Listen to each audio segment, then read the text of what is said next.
लोगों ने सारे के सारे वर्ड्स क्या कर लिए, लिख लिए हैं, ठीक है। उनको सिर्फ लिखाया नहीं, मैंने एक हिसाब से समझाया है कि सारे के सारे वर्ड्स हैं क्या। तो एक चीज़ बताना चाहता हूँ, ठीक है, कि किसी के माइंड में सवाल बन सकता है, आगे चल करके जो वीडियो देखे उनके मन में भी चल सकता है, कह रहे ये वर्ड्स ही क्यों सिखा रहे हैं, ठीक है, क्या मकसद है सिखाने का, उसे एक बार समझते हैं। तो मैंने कुछ लिखा हुआ है, और स्टार्टिंग में जैसे मैंने कहा कि लैंग्वेज सीख रहे हैं हम, ना कि सिर्फ इंग्लिश, कि लैंग्वेज क्या होती है, लैंग्वेज कैसे बनी है, लैंग्वेज में क्या क्या होता है। तो आगे चल कर के कोई भी लैंग्वेज हमें सीखने में या समझने में ज़्यादा समय नहीं लगेगा, ठीक है। हो सकता है कि किसी टीचर्स की भी जल्दी ज़रूरत ना पड़े, तुम नेट से ही फटाफट सब सीख लो, ठीक है, क्योंकि एक लॉजिकल अंडरस्टैंडिंग बन जाएगी। जो लैंग्वेज भी है वो भी मैथ से ही है, मैथ से ही बना हुआ है, ठीक है, लॉजिक्स लगे हुए हैं, ठीक, स्ट्रक्चर्स है उसमें, फॉर्मेशंस है उसमें, ठीक है। स्ट्रक्चर्स फॉर्मेशंस क्या होते हैं समझेंगे धीरे धीरे, ये सब शब्द, ये सारे के सारे शब्द तुम्हें समझ में आना चालू हो जाएगा, ठीक। तो देखो, किसी भी लैंग्वेज के स्टडी का जो मेन फोकस होता है वो क्या होता है, सेंटेंस होता है, क्योंकि अगर हमें वाक्य समझ रहे हैं तो धीरे धीरे कर करके आगे सभी चीज़ें समझना चालू हो जाती हैं, ऐसे लेटर्स, आर्टिकल्स, हमारी जो पूरी की पूरी जो व्यवस्था चलती है वो लैंग्वेज में इसी तरह से चलती है। अभी जैसे हम सब जो बात कर रहे हैं वो एक हिसाब से डायलॉग कर रहे हैं, बात कर रहे हैं, ठीक है, बोल तो मैं सेंटेंसेस ही रहा हूँ ना, वाक्य ही बोल रहा हूँ, ठीक है। फिर इसके बाद ज़्यादा करके जब हम कामों में उतरते हैं तो हम किसी को लेटर लिखेंगे, ठीक है, या तो फिर किसी बात पे ऐसे लिखेंगे, स्टोरीज लिखते हैं, पैराग्राफ्स लिखते हैं, यही सब कुछ होता है, ठीक है। लेकिन है सबके केंद्र में क्या, सेंटेंस, ठीक। अब सेंटेंस किससे बना हुआ है, वर्ड से बना हुआ है, ठीक है। और वर्ड्स में क्या है, अल्फाबेट्स, वर्णमाला, ठीक है। तो जो लैंग्वेज है ये भी काफ़ी टाइप की होती है, ठीक है। तो जो लैंग्वेज हम पढ़ रहे हैं वो एबिगुइडा है, क्या है, एबिगुइडा, शायद मैं प्रोनाउंसिएशन गलत कर रहा हूँ पर इसी से मिलता जुलता है, ठीक। तो अब उसमें क्या होते हैं, अल्फाबेट्स, वर्णमाला, जिसमें स्वर और व्यंजन, वोवेल्स, और साथ ही साथ क्या कहते हैं उसे, कंसोनेंट्स, वोवेल्स और कंसोनेंट्स होंगे। अब ये जो ओवेल्स और कंसोनेंट्स हैं ये कुछ नहीं है, सिर्फ ध्वनियाँ हैं, क्या है ये, ध्वनि है, और साथ ही साथ आकृति है, ध्वनि और आकृति। जैसे मैं ये लिख रहा हूँ ए, क्या लिख रहा हूँ, ए, और साथ ही साथ मैं बोल भी रहा हूँ ए, है तो ये पूरे के पूरे कैनवास में एक आकृति ही, ठीक है। और उसका जो उच्चारण है, जो ध्वनि निकलने वाली वो कैसे निकलेगी, ए, ठीक है। इसी तरह से अगर हम हिंदी लिख रहे हैं तो उसमें उसकी आकृति कुछ ऐसी है, और इसकी जो ध्वनि निकलेगी वो अ निकलेगी, क्या निकलेगी, अ निकलेगी, ठीक। तो ध्वनि और साथ ही साथ राइटिंग में ये आकृति, तो जो ध्वनि हम बोलते हैं ये हमारी लैंग्वेज है, ठीक है। और जो ये लिख रहे हैं ये हमारा स्क्रिप्ट है, क्या है, स्क्रिप्ट, ठीक। ये दोनों चीजें भी हमें समझना जरूरी है। तो देखो अब इन्हीं को मिला करके क्या बनते हैं, वर्ड्स बनते हैं, क्या बनते हैं, वर्ड्स बनते हैं। जैसे अगेन, ठीक। अब ये सारे के सारे क्या है, अल्फाबेट से ही आया है, अल्फाबेट से ही है। अब इन सब को मिला करके, जोड़ करके एक शब्द बन रहा है, वो शब्द भी क्या है, ध्वनि मात्र है। अगेन जो ये शब्द मैं निकाल रहा हूं ये भी क्या है, ध्वनि मात्र है, और उसको स्क्रिप्ट में लिख इस तरह से दिया गया है, ठीक है। तो ये जो हम स्टडी करते हैं, ये जो बनाया जाता है, ये आते कहाँ से हैं, फॉर्मल अंडरस्टैंडिंग से। हमारे कहाँ से आ रहा है, फॉर्मल अंडरस्टैंडिंग से, जहाँ पे हम समझ रहे हैं, पढ़ रहे हैं, देख रहे हैं। तुम्हें अभी तक तुम सभी के सभी समाज में रहते हो, घरों में रहते हो, वहाँ तो ये सब नहीं बताया जाता ना, वहाँ तो सीधा शब्द बोले जा रहे हैं कि नहीं शब्द, ठीक है। बोला ये ले आओ, वो ले आओ, ये करो, वो करो, ये सब बोला जाता है। वहां पे ये तो नहीं बताया जाता कि ये शब्द ऐसा है, ये शब्द वैसा है, ऐसे बनता है, ये होता है, वो होता है, नहीं। ये सब चीजें हम स्टडी ही कहाँ करते हैं? फॉर्मल अंडरस्टैंडिंग में, जहाँ पे हम हर एक शब्द के पीछे के मीनिंग्स में जाते हैं, वो बना कैसे, आया कहाँ से, ठीक है। ये हम कहाँ पढ़ेंगे? स्कूलों में पढ़ेंगे, ग्रामर से पढ़ेंगे, यूनिवर्सिटीज में जाकर के पढ़ेंगे, किताबों से पढ़ेंगे, ठीक है। समझ आया? बिल्कुल पीछे जाकर के देखते हैं क्या है ये, ठीक है। लेकिन ये तब तक काम का नहीं है जब तक हम उसे अपनी दुनिया में नहीं देख पा रहे। कहाँ नहीं देख पा रहे हैं? दुनिया में नहीं देख पा रहे हैं। तो जो अर्थ किसी भी शब्द में जो अर्थ देता है, ठीक है, जो अर्थ मिलता है जोड़ जोड़ करके जो हम देखते हैं, वो कहाँ देखते हैं? हम समाज में देखते हैं, सोसाइटी कल्चर में देखते हैं, जो अर्थ है, ठीक है। एक ही ध्वनि निकल रही है, किसी समाज के लिए उसका बिल्कुल अलग मतलब होगा, कुछ मतलब ही नहीं होगा, कहीं कहीं ये भी हो सकता है, और दूसरे समाज में उसका बिल्कुल अलग मतलब होगा, ठीक है। जैसे अगेन, ठीक है। अब ये ध्वनि सिर्फ इंग्लिश समाज के लिए है, अगेन मतलब फिर से, अगेन मतलब क्या कर रहा हूँ? फिर से। अब ये जो फिर से शब्द है, फिर से, ये हमारे समाज का है, हिंदी समाज, जहाँ पे हिंदी बोली जाती है, ठीक है। अगर तुम जिसको इंग्लिश नहीं पता है वहां पर बोलोगे जाकर के अगेन, उन्हें कुछ नहीं समझेगा, क्या कुछ बोल रहा है, पगला गया, यही कहेंगे, कहेंगे कि नहीं कहेंगे। लेकिन अपने समाज में फिर से कहोगे तो कोई भी काम समझ जाएंगे कि हाँ फिर से कुछ तो करने के लिए कह रहा है, ठीक है। समझ रहे हो? तो दोनों चीजें देखो कितनी जरूरी है कि हमें फॉर्मल अंडरस्टैंडिंग भी चाहिए, ठीक है, साथ ही साथ कल्चर से हम अर्थों को भी जाने, मीनिंग्स को भी जाने। जिस समाज में हम रहते हैं, जिस समाज में हम रहते हैं, हमें फॉर्मल अंडरस्टैंडिंग की जरूरत नहीं पड़ती है, क्योंकि हम धीरे धीरे शब्द, हमारा जो माइंड ऐसा होता है कि वो शब्दों को सुनता है, देखता है, और समाज से जोड़ करके वो जोड़ना चालू कर देता है, अपने आप चलता है माइंड में जोड़ना, हमें जोड़ने की जरूरत भी नहीं पड़ती है, ठीक है। जुड़ते हुए चला जाता है, बाहर तो नहीं जा रहा था, जुड़ते हुए क्या हो जाता है? चलते चला जाता है, ठीक है। समझ रहे? तो हमें यहाँ पर फॉर्मल अंडरस्टैंडिंग की जरूरत नहीं पड़ती है। पर जैसे ही हम किस में उतरते हैं? हम गवर्नमेंट में उतरते हैं, ठीक है, ऐसे ऐसे कामों में उतरते हैं जहां पर वर्ड बहुत मैटर करते हैं, जहां पर वर्ड्स बहुत मैटर करते हैं।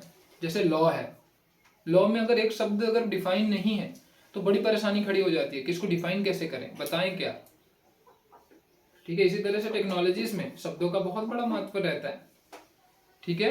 मोस्टली गवर्नमेंट में जितना फॉर्मल सिस्टम है, फॉर्मल सिस्टम मतलब गवर्नमेंट मान लो, जिसमें औपचारिक काम होता है, क्या होता है? औपचारिक काम होता है, वहां पे शब्दों का चयन बहुत महत्वपूर्ण बन जाता है, ठीक है। तो अब वहां पर क्या करना पड़ता है? हमें डिविजन्स करने पड़ते हैं समझने के लिए। क्या करने पड़ते हैं? डिविजन्स करने पड़ते हैं, रूल्स बनाने पड़ते हैं, रूल्स बनाने पड़ते हैं कि इसका क्या मतलब है, उसका क्या मतलब है, ठीक। समाज क्या करता है? आसानी ढूंढता है। हम सब क्या करते हैं? आसान, जितना आसान, जिससे काम चल जाए, जिससे क्या चल जाए? काम चल जाए, ठीक है। लेकिन जब हम ये फॉर्मल अंडरस्टैंडिंग में आते हैं, यहाँ पर शब्दों का चयन, साथ ही साथ वो किस लिए इस्तेमाल हो रहा है, ये बहुत महत्वपूर्ण बन जाता है। तो फिर जो लोग समझदार हो जाते हैं, जो स्कॉलर्स हो जाते हैं, ये इन लैंग्वेजेस को स्ट्रांग बनाते हैं, रूल्स बनाते हैं, फॉर्मेशंस देते हैं, ठीक है, कि ऐसे लिखा जाएगा तो ये मतलब, ऐसा लिखा जाएगा तो ये मतलब हो जाएगा। लेकिन हम लोग तो, समाज तो ऐसा पढ़ता नहीं है ना जल्दी, तो उन्हें के लिए क्या बनी रहती है? वो मुश्किल ही बना रहता है, ठीक है। धीरे धीरे जो लोग कुछ बनना चाहते हैं, कुछ कहीं पहुंचना चाहते हैं, तो वो इन शब्दों को, इस तरह के लैंग्वेज को, इस तरह के ग्रामर को सीखते हैं कि वो वहां पर जाकर के उन चीजों को समझ सके, ठीक है। लेकिन जो इन चीजों में नहीं घुसना चाहता, उससे कोई मतलब नहीं है, वो बस अपने में ही क्या रहेगा? मस्त रहेगा। और जैसी जैसी लैंग्वेज उसे खराब और करेंगे, खराब नहीं, खराब कहना शब्द अच्छा नहीं है, ये कहो कि विकृत करता है। जैसे जो संस्कृति है वो क्या, उससे संस्कृति जो है, जिसको हम कल्चर कहते हैं, उसे अच्छा बनाता है, ठीक है, उपयोग लायक बनाता है, उसमें गलत शब्द नहीं डालते, उसमें इनइक्वालिटी नहीं होगी, बहुत सारी चीजें की जाती हैं जिससे कि वो जो लैंग्वेज है वो साफ सुथरी, उपयोग लायक बन जाए। लेकिन धीरे धीरे जैसे समय आगे बढ़ता है, तो वो जो लैंग्वेज होती है वो क्या होती जाती है, विकृत होती चली जाती है, उसमें डिस्टॉर्शंस आना चालू होते हैं। और एक समय ऐसा आता है कि पूरी की पूरी तरह से डिस्टॉर्ट हो जाएगी और फिर से कोई आएगा तो उसको सही करेगा, फिर से वही समाज क्या करेगा, उसको अच्छे ऊंचाइयों तक पहुंचाएगा। ये जो मैं एक कहानी बता रहा हूँ ये लिटरेचर की कहानी है। जब हम आगे चल करके लिटरेचर पढ़ेंगे उसमें आएगा लैंग्वेज, तब बहुत अच्छे से जानेंगे इसकी कहानी कि हिंदी में हिंदी तक हम पहुंचे कैसे, इंग्लिश आज के रूप में पहुंची कैसे। ठीक है, लेकिन वो हमारा अभी स्टडी का मैटर नहीं है, तो इधर मैं बढ़ता हूँ। ठीक, तो फॉर्मल अंडरस्टैंडिंग में हम क्या करते हैं, ये जो ध्वनियाँ हैं, ठीक है, इनके फॉर्मेशंस को जानते हैं, जो सेंटेंसेस बनते हैं उनके स्ट्रक्चर्स को जानते हैं, रूल्स को जानते हैं। ठीक, लेकिन उसके जो मीनिंग्स होते हैं, इनके जो अर्थ होते हैं, वो हमेशा हम कहाँ सोचेंगे, अपने कल्चर में सोचेंगे, सोसाइटी में देखेंगे। ठीक है, रियल में देखना चाहेंगे। जब तक दोनों मिलकर के नहीं चलेंगे तब तक बेकार है। अगर तुम सिर्फ समाज में जुड़े रहोगे तो तुम्हें कभी फॉर्मल अंडरस्टैंडिंग नहीं आ पाएगी कि कोई चीज क्यों होती है। ठीक है, और अगर तुम सिर्फ फॉर्मल अंडरस्टैंडिंग में रहोगे तो कभी भी उस भाषा का रियल जिंदगी में इस्तेमाल नहीं कर पाओगे, देख नहीं पाओगे। तो दोनों को मिल करके ही चलना जरूरी है। ठीक, अब देखो हमारे साथ क्या परेशानी है कि हम आते हैं हिंदी समाज से। ठीक है, किससे आते हैं, तो अगर हम इनको जोड़ेंगे नहीं, ठीक है, तो दोनों चीजें हमें समझ नहीं आएंगी। कभी भी हम या तो ऊपर वाला या तो हम फॉर्मल अंडरस्टैंडिंग में है, सिर्फ हम देख रहे हैं कि जान रहे हैं कि ऐसा कुछ होता है, उसका अर्थ नहीं जान पाएंगे, उसका मीनिंग नहीं जान पाएंगे। ठीक है, और अगर सिर्फ नीचे नीचे रहेंगे तो वो वैसे होते क्यों हैं ये नहीं जान पाएंगे। ठीक है, दोनों चीजों को मिक्स करके चलना जरूरी है। ठीक है, समझ आया। तो अब देखो कोई भी लैंग्वेज बनती कैसे है, सबसे पहले वर्णमाला होंगी, उसके जो अक्षर हैं। ठीक है, जैसे हमारे इसमें अ आ ई सारे के सारे क्या स्वर, फिर उसके बाद सारे के सारे उसके व्यंजन। इसी तरह से इंग्लिश में पूरे के पूरे अल्फाबेट्स, उन्हीं को जोड़ करके वही ध्वनियाँ, वही स्क्रिप्ट्स जोड़ करके क्या बनते हैं, वर्ड्स बनते हैं। ठीक है, और उन्हीं वर्ड्स को जोड़ जोड़ के क्या बनता है, सेंटेंस बनता है। ठीक, अब लोग हम यहाँ पर हैं, कहाँ पे हैं हम, इस जगह पे हैं। ठीक, फिर तुम लोगों को मैंने सिखाया कि पार्ट्स ऑफ स्पीच हमने देखा, क्या देखा, पार्ट्स ऑफ स्पीच। ठीक, जिसको हिंदी में कह देते हैं शब्द भेद। क्या कह देते हैं, शब्द भेद। अब इसमें 8 तरह के पार्ट्स ऑफ स्पीच थे, noun, pronoun, adverb, adjective, preposition, conjunction, verb, interjection. ठीक है, ये सारे के सारे हमने देखे। तो किसी को लग सकता है कि ये सारे के सारे अलग अलग डब्बे हैं। क्या हैं, अलग अलग डब्बे हैं, सारे शब्द एक ही जगह पे रहेंगे, एक दूसरे से जाएंगे नहीं। कोई वर्ब है तो वो वर्ब ही बना रहेगा, नाउन है तो नाउन ही बना रहेगा। लेकिन ऐसा नहीं है, ऐसा नहीं है। ये जो हमने क्लासिफिकेशन किया है, इनको जो हमने बांटा है, इनका बांटना, ये बांटना सिर्फ फंक्शन के आधार पे, काम के आधार पे। किसके आधार पे है, काम के आधार पे। इसका मतलब ये है कि जैसे जैसे काम बदलेगा, जैसे जैसे काम बदलेगा और जैसे जैसे इसकी पोजीशंस बदलेंगी, वैसे वैसे मतलब भी बदलते चला जाएगा। ठीक है, जैसे शब्द, जैसे मैं लिखता हूं वर्क, क्या लिखता हूं, वर्क। अब ये वर्क क्या है, वर्ब है, वर्ब क्रिया है, वर्ब है ना। तो आई हैव वर्क, मुझे काम है, मुझे काम है। ठीक है, और दूसरी तरह से अगर लिखूं, I work, I work late night. देखो दोनों में अलग अलग काम है। तो आई हैव वर्क, वहां पर वो नाउन की तरह से इस्तेमाल हुआ है। नाउन काम, मेरे पास काम है, मेरे पास काम है। अब ये एक तरह से होने वाली चीज नहीं होगी, ये नाउन हो गया। ठीक, और फिर इसके बाद नीचे जो लिखा है आई वर्क लेट नाइट, मैंने देर तक काम किया। ठीक है, दूसरी इसमें क्रिया है, पहले इसमें नाउन है। समझ आया?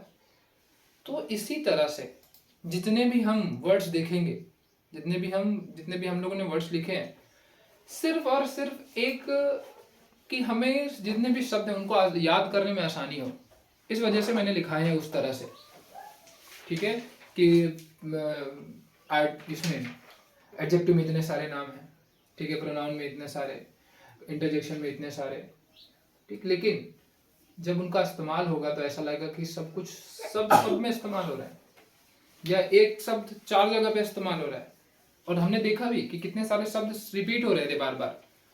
जैसे जो क्वेश्चन वर्ड्स हैं वो हर जगह आ रहे थे, प्रीपोजिशंस में भी आए, ठीक है, कंजक्शंस में भी आए कि नहीं आए, फिर वही एडजेक्टिव में भी थे, एडवर्ब्स में भी थे कि नहीं थे। कि वो किस वजह से था? वो इसी वजह से है कि इनका पोजीशन, कि उनका इस्तेमाल कहाँ हुआ है, किस शब्द के बाद आया है, किस शब्द के बाद आया है, किस जगह पे आया है, उसके आधार पे उसके मतलब बदलते चले जाते हैं। उसके मतलब क्या होते चले जाते हैं? बदलते चले जाते हैं। तो इसी वजह से हमें कभी भी 10,000 या 20,000 शब्द याद नहीं करने होते हैं। 10,000 या 20,000 शब्द याद नहीं करने होते हैं। तो सोचो, अगर एक वर्ग एक जगह पे 2 बार, मतलब एक ही शब्द है 2 तरह से इस्तेमाल हो गया, तो मतलब अगर शब्द अगर 2 बार इस्तेमाल किए जा सकते हैं तो 20,000 का सीधा कितना हो गया? 10,000। ठीक है, तो अगर 4 जगह इस्तेमाल हो रहे हैं तब कितने हो गए? तो सच में अगर पूछो तो हमें सिर्फ और सिर्फ 3 से 3,500 शब्द ही याद करने होते हैं। अगर हमें इतना 3,000 के शब्द 3,000 शब्द के आसपास आते हैं तो हम अच्छे खासे राइटर बन जाते हैं। क्या बन जाते हैं? राइटर। थोड़े से और शब्द आने लगे तो हम पोएम्स अच्छी लिखने चालू कर देंगे। ठीक है, मतलब यहाँ से मैं कुछ और भी समझाना चाहता हूँ। हमें सिर्फ इंग्लिश सीख के नहीं रह जाना है, हमें राइटिंग्स अच्छी करनी है, हमें पोएम्स अच्छी लिखनी है। हमेशा हमारे आसपास यही बोलते हैं कि अरे ये पोएम याद कर लो, ये कहानियाँ याद कर लो। अरे तुम बोल रहे हो कि हम सिर्फ याद करने की, हम उनको लिख करके दिखाएंगे, फॉर्मेशंस करेंगे, लिखेंगे ना, खुद की लिखेंगे कि लोग हमारी पढ़े आगे चल करके। ठीक, तो अब हमने सारे वर्ड्स क्या कर लिए हैं, समझ लिए हैं। और ये बात भी बिल्कुल माइंड में रख लो कि वही शब्द बहुत जगह पे इस्तेमाल हो जाते हैं। तो जितने वर्ड्स मैं तुम लोग को मैंने दिए हैं उनको बहुत अच्छे से याद करना है। 70 से 80% तुम्हारा उसी से सब सारे के सारे तुम्हें आने लगेगा। अगर वो जितने भी वर्ड्स मैंने लिख करके दिए अगर उनको सही से करते हो, याद कर लेते हो, तो 70 से 80% तुम्हें कोई परेशानी ही नहीं होगी। ठीक है, हर जो भी सेंटेंस पढ़ रहे हो, हाँ उसका मतलब पता है। हाँ, अब हम देखेंगे कि ये जुड़ करके, शब्द जुड़ करके मीनिंग क्या बनता है, शब्द जुड़ करके वो सेंटेंस कहना क्या चाहता है। ठीक है, उस तरफ हम बढ़ेंगे। लेकिन ये भी जरूरी था कि ये पार्ट्स ऑफ स्पीच, ये वर्ड्स अलग अलग डब्बे में नहीं, ये सारे डब्बे एक दूसरे से जुड़े हुए हैं, कोई कहीं भी जा सकता है जरूरत के हिसाब से। ट्रेन में सब लोग बैठे हैं ना, तो अलग अलग डब्बे हैं, लेकिन वो सारे डब्बे अंदर से क्या होते हैं, जुड़े हुए होते हैं, कनेक्ट होते हैं। एक डब्बे से हम दूसरे डब्बे में क्या कर सकते हैं, जा सकते हैं। दूसरी तरह से ये शब्द भी क्या कर सकते हैं, एक डब्बे से दूसरे डब्बे में चले जाएंगे, बस जिसकी जरूरत कहाँ है। ओके, फिर आगे बढ़ेंगे हम लोग सेंटेंसेस पे। ठीक है, तब तक तुम सभी के ये जितने भी शब्द मैंने बताए इनको याद करो। ठीक है।